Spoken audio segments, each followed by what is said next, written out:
Christianity. నేను ఎన్నో సందర్భాల్లో చెప్పాను, ఎక్కడైనా ఒక మంచి హాస్పిటల్లో మెరుగైన సేవలు అందిస్తున్నారంటే ఇప్పుడు కాదు, స్వతంత్రం రాకమునుపటి నుంచి కూడా ఒక మంచి కాలేజీ పెట్టి పేద పిల్లలకు మంచి చదువు ఇప్పించారంటే అది క్రిస్టియన్ ఇన్స్టిట్యూషన్సే పెద్ద ఎత్తున చేశాయి. దీనికి స్ఫూర్తి ఇచ్చింది కూడా యేసు ప్రభు ఇచ్చారు. పశువుల పాకలో పుట్టి గొర్రెల కాపరిగా పెరిగి నిరాడంబర చాటుకున్న ప్రజారక్షకుడు యేసు. నమ్మిన వారి కోసం బలిదానానికి సైతం వెనుకాడని క్రీస్తు గొప్పతనం ప్రతి ఒక్కరు కూడా ఉత్తేజాన్ని తీసుకోవాల్సిన అవసరం ఉంది.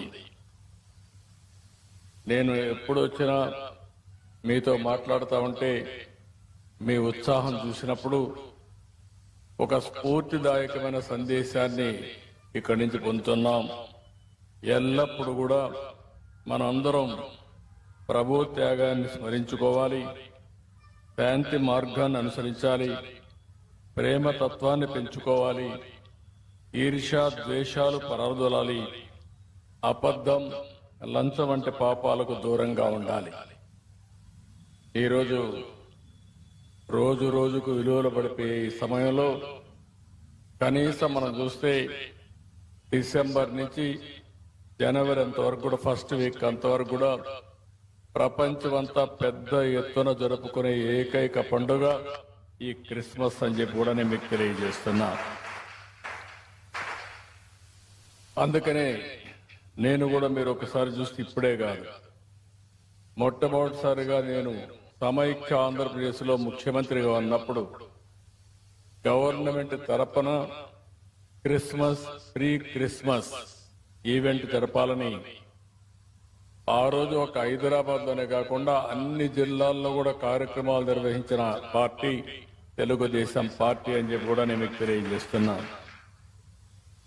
ఎప్పుడు కూడా నేను ఒకటే ఆలోచిస్తాను, మైనారిటీ వర్గాల సంక్షేమానికి భద్రతకు ఎప్పుడూ నేను అండగా ఉంటాను.